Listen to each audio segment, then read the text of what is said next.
I'm Donald Tofias. I'm from Newport, Rhode Island in the United States, sailing capital of the world. And I know there are a lot of people that would challenge that from whatever harbor you're at. People sometimes ask me what my favorite place to sail is, and I tell them that it's wherever I am now. So I'd love to be sailing today, and I'm sure you all would be too. We might have to dress a little warmer than usual. I was born in January of 1947 and saw my first Sparkman Stephens boat when I was 11 years old in 1958 at the America's Cup and watched Columbia beat Scepter. And then we continued to own the Cup until 1983. And would somebody please tell me what Dennis Conner did wrong in 1983? Does anybody remember? He skipped out on Sparkman Stephens. No, he didn't have Sparkman Stephens boat, but what did he forget to do? He forgot to block. He forgot to cover. If you're match racing, you cover going upwind and you cover going downwind, and Dennis forgot. So what I want to talk about today is the history of Sparkman Stephens, and then give you some thoughts about what I want to do in the future. And then we have some very specific things for the people of Finland to do. So let me, I hope I'm not blocking that. Let's see if this works. I'm going to start with the ocean racers, and maybe everybody could stand up. Everybody stand up. And I'm going to show the slides. We'll get some exercise here, and then you tell me what boat we're looking at. We'll go through these pretty quickly, okay? Come on in. Oh, you're reading. You have to just say it right away. Design number 7.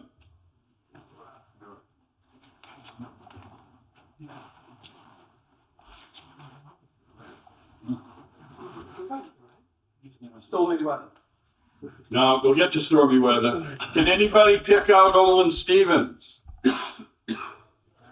Second one. He's at the helm with the round glasses. One of the future things we'd like to do with Sparkman Stephens is start a clothing company with kind of baggy white shirts and baggy chinos. This was the crew that sailed across the Atlantic and then did the Fastnet and then came back. And this is really what started the Sparkman Stephens business, because of course, many of you know they started in 1929, just a few weeks before the start of the Depression, the stock market crash. So about a year later, the father of Olin and Rod, Rod's the one with his fingers together like this, leaning forward with the long sleeve polo shirt. And father called up and said, "Boys, how are you doing?" And boys said, "Not too well." He said, "Do you have a big boat yet?" They said, "No, we don't have a big boat." And so he said, "Well, why don't you build one for me?" And that was Dory. Stormy weather, Rod and Olin both worked on this. And you should know that the original partnership was Drake Sparkman, a yacht broker, and Olin. And then a few years later, they brought in Rod. Olin designed the hulls. Rod did everything from the deck up. And Olin always said stormy weather was a better boat.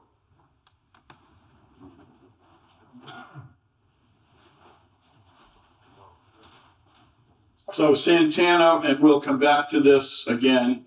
Santana was originally a schooner, now she's a yawl. Anybody remember these? I do. I'm old enough to remember. Anybody remember this actor and actress? Humphrey Bogart and Lauren Bacall.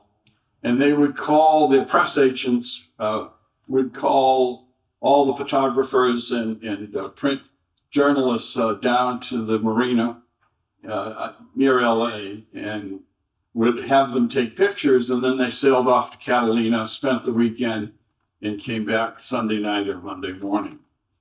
Sort of the love boat. This is Santana now. It's owned by Wendy Schmidt, who's married to Eric Schmidt, who was instrumental in letting Google grow very fast. We'll see if we can get going a little faster here. That's Wendy at the helm right there. That's down below today. Olin said that Sunny was even, this is 1935 now, Sunny was even better than Dorade in stormy weather. In fact, Olin once confided in me almost 20 years ago that every client he ever had wanted a boat that was just a little bit faster. You can all sit now. Just wanted to, I'll get you up again. I'll be the preacher. So we've got Sunny. Sunny's just been through a massive refit. They took the hog out of it.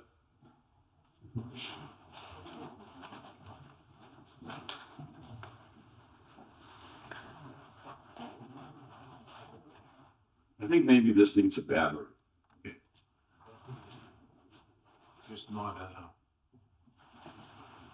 Just not enough.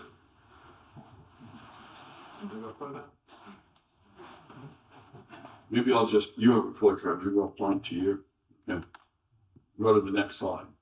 Sunny is gorgeous down below. I just said to John, what a combination of wood and leather. It's almost perfect, isn't it?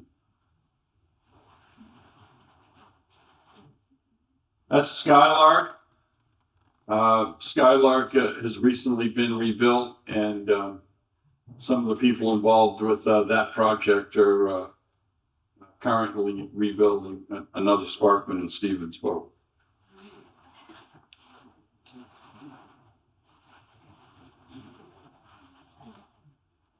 This is Beruna. Many of you know that Beruna is in Flensburg, Germany with Oliver Birking, and she's being rebuilt right now.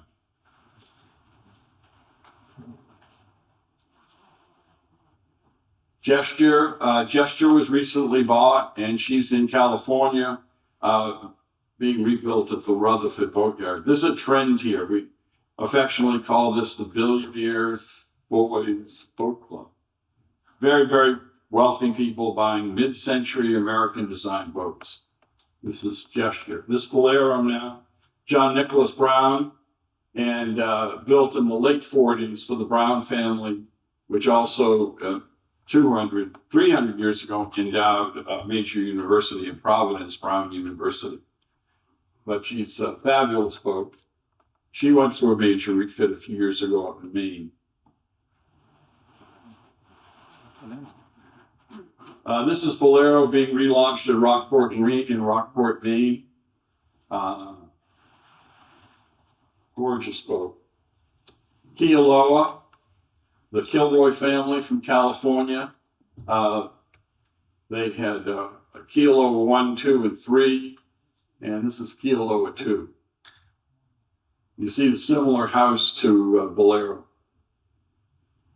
Okay, we're looking at Running Tide. Running Tide was just purchased by a young man whose father owned the boat for many years, and his father had bought it from Jacobus Branson, very well-known shipping magnate from the 50s and 60s, 70s. Won a lot of races in a very short period of time, and then sold it to the Van Meter family. And Bo Van Meter has just repurchased the boat. This is back in Rhode Island right now, and it's going to be rebuilt this winter at spring, summer, probably not in the waterfront of the year, at New England Boat Works. Kealoha 3, fabulous sail plane. All right, now I want to talk about the meter classes. Olin and Rod designed 6 meters, 8 meters, 12 meters. We own the designs for 20 different 12 meters. And one of the things I bought when I bought Sparkman Stephens was 2,800 designs, stretching from 1928, 2728 through today. Some of the plans, the actual paper is at Mystic Seaport, but we own all the intellectual property, and we've scanned most of the plans and have them on high-res digital files. Everybody recognizes Ranger. I could speak for hours as to whether Olin Stephens, or W. Starling Burgess designed the boat. They couldn't decide who really had designed the boat. And I found a green metal box at the office we closed last fall in Greenwich, Connecticut, that had correspondence between Olin and W. Starling Burgess as to how they should present the boat to the press, as to who designed the boat. And at the end of the day, they said we both designed it. But if any of you know about fast track design, build, real estate construction, that's what I did before I started in the boat business 23 years ago. They were designing the boat every night in a little house in Bath, Maine, and then running down to the boatyard, giving them plans, and they were designing as they went along. We were in the middle of the Depression, and it was about the only boat being built in Maine in 1935. These are the 6 meters. I mentioned Oliver Burking. He loves his 6 meter, which I think he still owns, called Goose, and he named his magazine after it. There's Goose right there.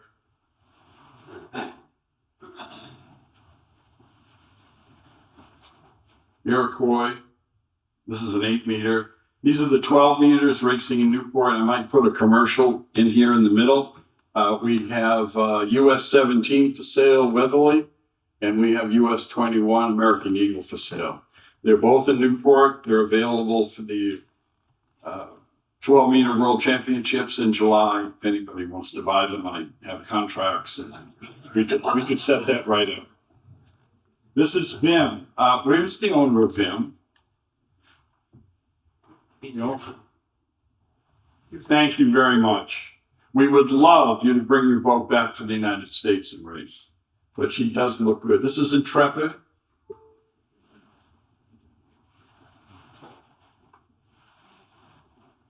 This is Courageous. Courageous is still owned by the Museum of Yachting and the International Yacht Restoration School under a long-term lease. Courageous. We'll talk about the series builds now. That's a Morris. Hinckley, we designed boats for the Hinckley Company when they were still building wooden boats, and then switched to fiberglass, and this is the Pilot 35. They're hard to find at home, but they make great little weekend cruisers. Tartan 41, the Britton family from Cleveland, Ohio, owned the Tartan Boat Company and built many tartans designed by Sparkman Stephens. The Tartan 10 is a great boat, about 33 feet long and a day sailor.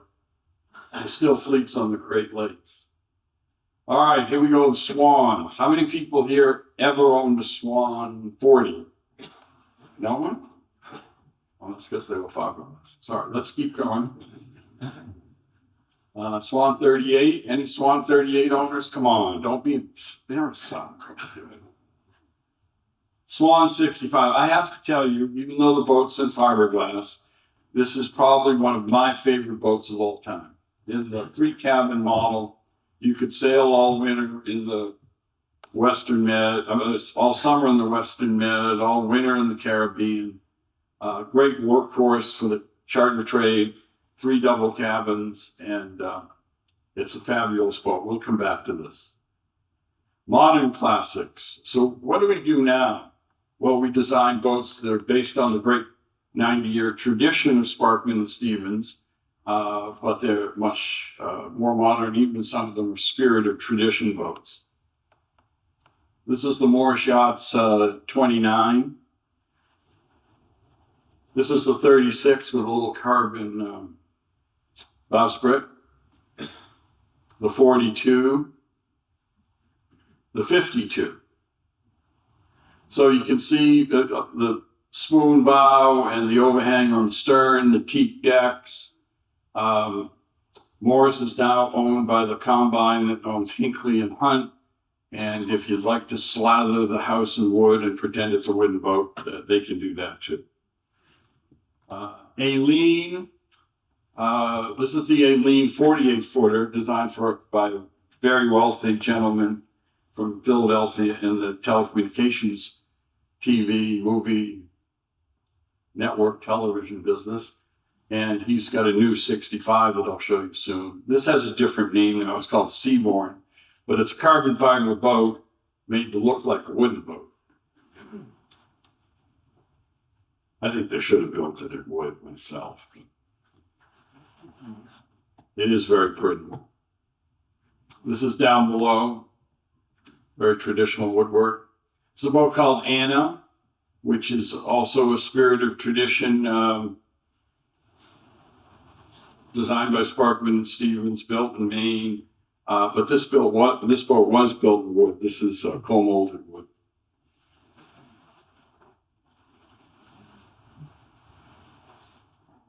This is the new Aileen being launched in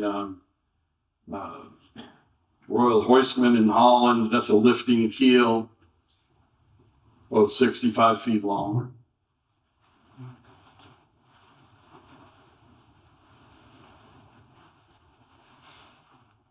The future. This is why I'm here. Go ahead. I think this is the video, maybe. We live in a world of amazing machines that can do anything, take you anywhere, defy your imagination. But for many of us, something is missing. And we're left wondering, can machines have a soul, a heart, an integrity that goes beyond strength, and beauty that transcends technology? We know they can. We're Sparkman Stephens, and we've conceived, designed, drawn, and built some of the fastest, most renowned, and innovative machines the world has ever seen. But never once did we sacrifice beauty at the altar of performance, compromise innovation for the sake of tradition, or concede sophistication to the gods of fashion. Because we believe you never would either. At Sparkman Stephens, we live by one unbreakable principle.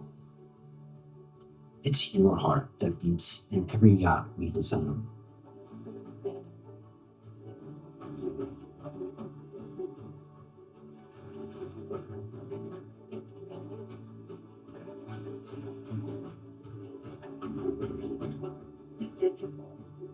Sparkman Stephens, feel your heart race again.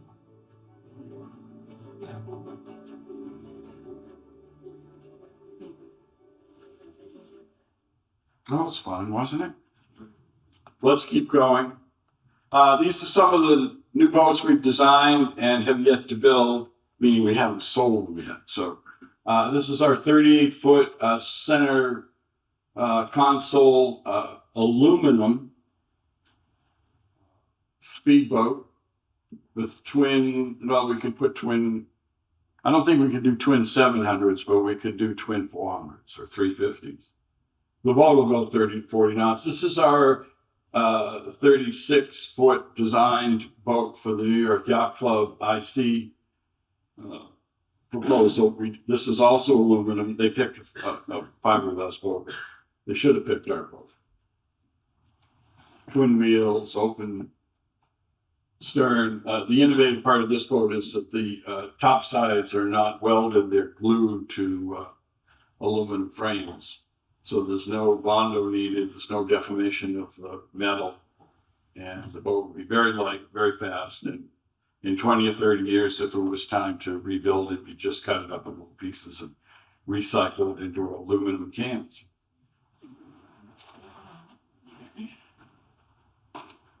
This is what we designed in 1947 called Dauntless. And we have a great tradition of designing powerboats, many of them in the late 40s and 50s, based on the military boats we built in World War II, namely PT boats, and we'll come to that next slide. This is my favorite powerboat. This is in Lake Tahoe. It's a John Hacker design. We didn't design it, but it was designed in 1940, and it's a wood boat with a aluminum house. Next slide, please. This is the PT boats we built. They're approximately 90 feet long, and some of the power boats that we're going to build are designed on this plan. And also the underbody picture of, just go back once, Statue of Liberty and a PT boat. It's very patriotic at home. The people of France gave us the Statue of Liberty. This is a new design we have that we just did in the last few weeks. It's a 40-meter power boat based on our PT boats and also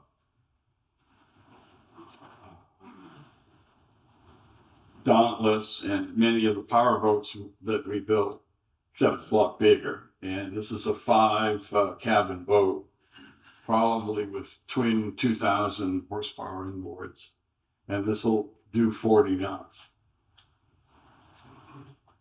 You can see I don't have a pointer, but you can see the 4 on the lower level, 5 suites, and then there's a master suite on the middle level, cruise quarters, big dining room, big main salon, big galley.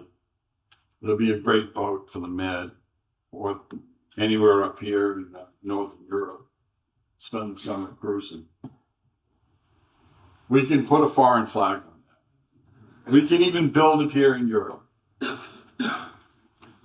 I'm sure there are yards in Finland, Sweden, Norway, Denmark, Germany, Holland that would love to build an aluminum boat this big. I kind of think it should have aluminum frames, a wood hull, and a polished aluminum house with the rivets being proud. That would really have that kind of World War II military look.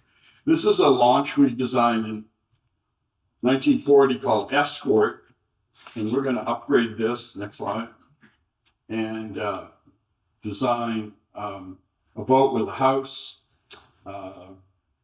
twin outboards. This boat just been designed in the last month or so. It's 32 feet long, and we call it the club boat. And we hope to sell fleets of these to yacht clubs.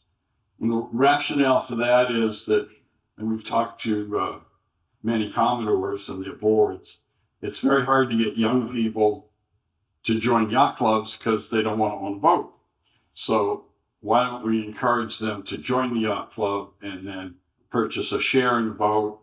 Perhaps it's called a timeshare, perhaps it's a actual share in the boat, and then they can use it when they want, but aren't concerned about insurance and maintenance and hauling it out in the fall and putting it back in the winter.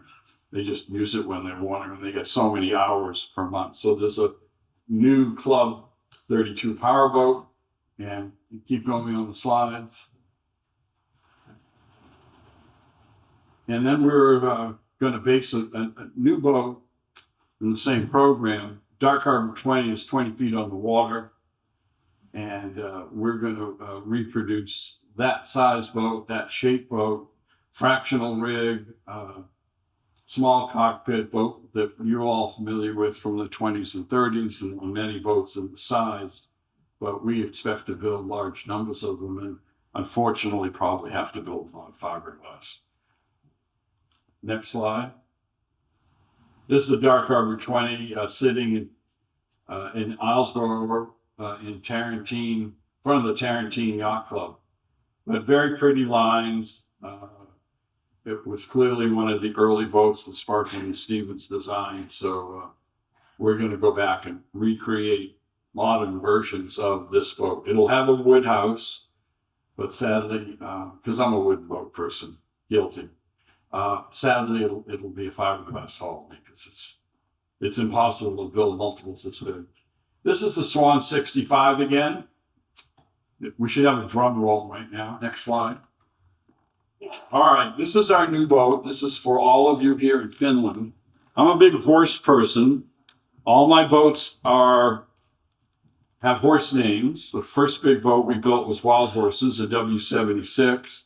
And then we built a sister ship that was launched a few months later, but they were through the same build periods, called white wings, the wings of Pegasus, the 276s. And this is based on the W boats and also the Swan 65. And this is a Swan 78 with a traditional stern.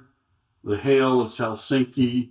There are horses called Finn horse. I spent a lot of time trying to find a horse in Finland.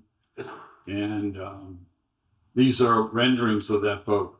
It'd be a 3-cabin boat, big cockpit, twin wheels, quite fast cruiser, but certainly could race in any number of races around the world. Be a great boat to race Newport to Bermuda, or Fastnet, or Middle Sea race. So what I'd like to do, how many people here have either worked for Swan or work there now? They reluctantly raise their hands. I'm supposed to leave Monday morning, but I am remembering a story now about Rod Stephens. And Rod was here in Helsinki interviewing yacht builders to build some boats in the late 60s. And he said he'd stay for another day if people would come meet him. And he spoke to the people at Swan, and he said, I've got one time slot left at 5:30. If you'd like to meet with me, I'll be available at 5:30. Of course, it's hard to arrange meetings before cell phones and things like that. But the gentleman from Swan will hide his identity. He arrived at 5:25. And the rest is history from the late 60s through, I think, the late 70s, maybe almost 1980. There were quite a few, I'm led to believe as many as 800 Swans built. And we'd like to get back into business with the Swan Company and build boats here in Finland. These are the dimensions.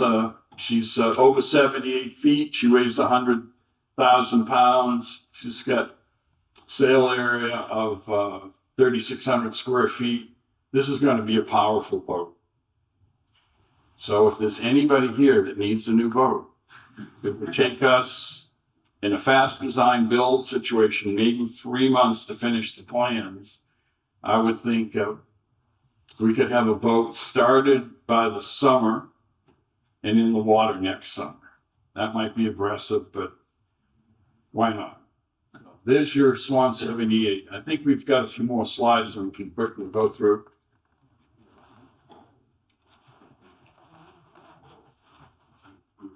All right, this is a bone of contention. When we worked for Swan, Sparkman Stephens had a cove stripe. Looked like that. And because we were designing so many boats for Swan, we let them borrow our cove stripe. And those of you that are collectors of cove stripes visually will recognize the fact that that cove stripe has been on every Swan since the late 60s. Now, we're not going to go back and charge you for every boat. But we'd like the new boats to have the new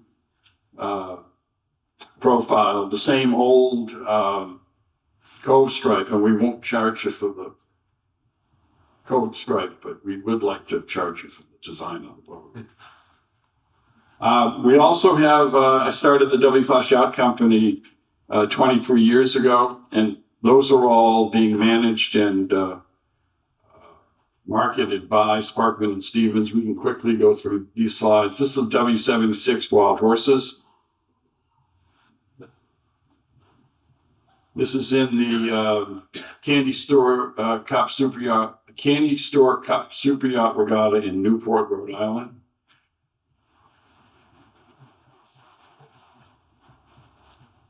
This is our W-46. This is a boat called Mustang. This is Wendy Schmidt again, driving a boat called Nashua. This is Narragansett Bay.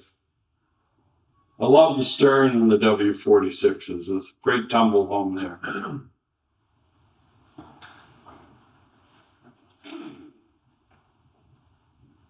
This is our W-37 racehorse. Huge cockpit, a crew of 5 to 8 people. Really fun boat to sail. We only built one, and I'd love to build some more, but we got to sell this one first. It's got bright top sides, bright varnished top sides. I'm thinking maybe I should put it on the deck of a ship and bring it over here and sail one summer. I don't know where we'd fit in your regattas, but it might be fun to race this boat. She's got a huge code 0 and spinnaker off of that teak bowsprit.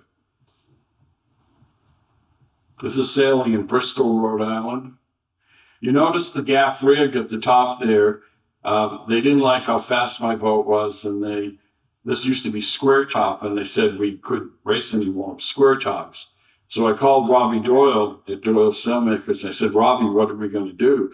He said, well, Donald, my daughter owns one of my E33s, and we have the same problem. So we're going to make it a gaff boat. I said, you're going to make 2 gaff mains. So we took the original Doyle square top main, we cut off the top. That's an 8-foot black carbon tube. And then they got really mad at us, the people that do the ratings, and they penalized the gaff. So we haven't raced the boat in a couple of years. I'm done with them, the rule makers. This is sailing in Newport Harbor. That's Wild Horses with her old hood, Vectran sails. And in the foreground here is Racehorse. Racehorse again. Again. This was an all-girls crew in Marblehead. This is co-ed in Newport. That's in Marblehead, the all-women's crew. These are our W-22s. This is our entry-level boat. We have 2 of those. We'd love to build fleets for yacht clubs.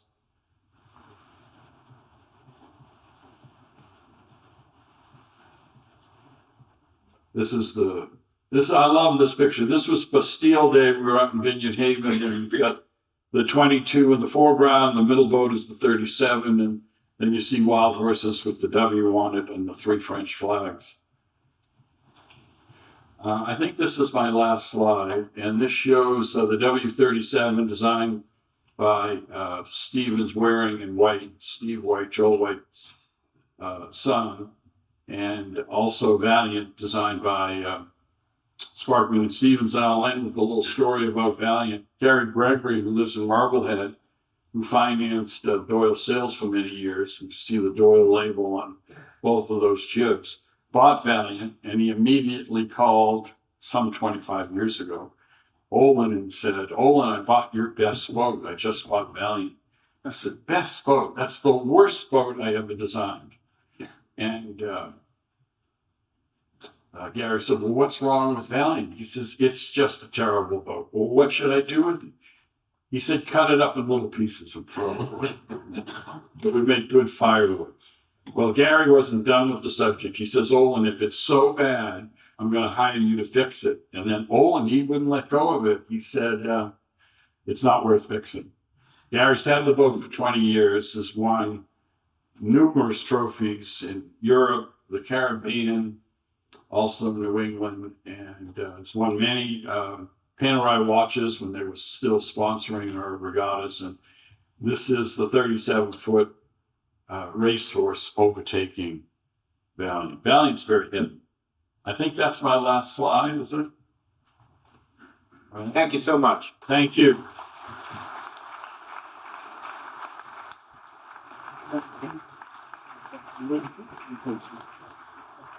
I don't know if we have time, but I Yes, absolutely. take a question. First of all, I think you promised to be back here next summer and race with us. Yes. Well, next summer, 2020. And we do have time for 1 or 2 questions. Ladies and gentlemen, please. No questions. Oh, there's one. Sir, please. Thank you. A question about the first designs. The raid was quite a narrow yacht, and then gradually the next designs got a bigger beam. What was the technical driver for that development? What was achieved?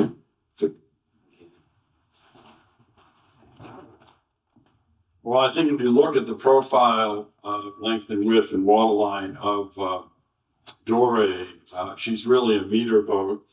and then rigged as a yawl. And she was very, very tender.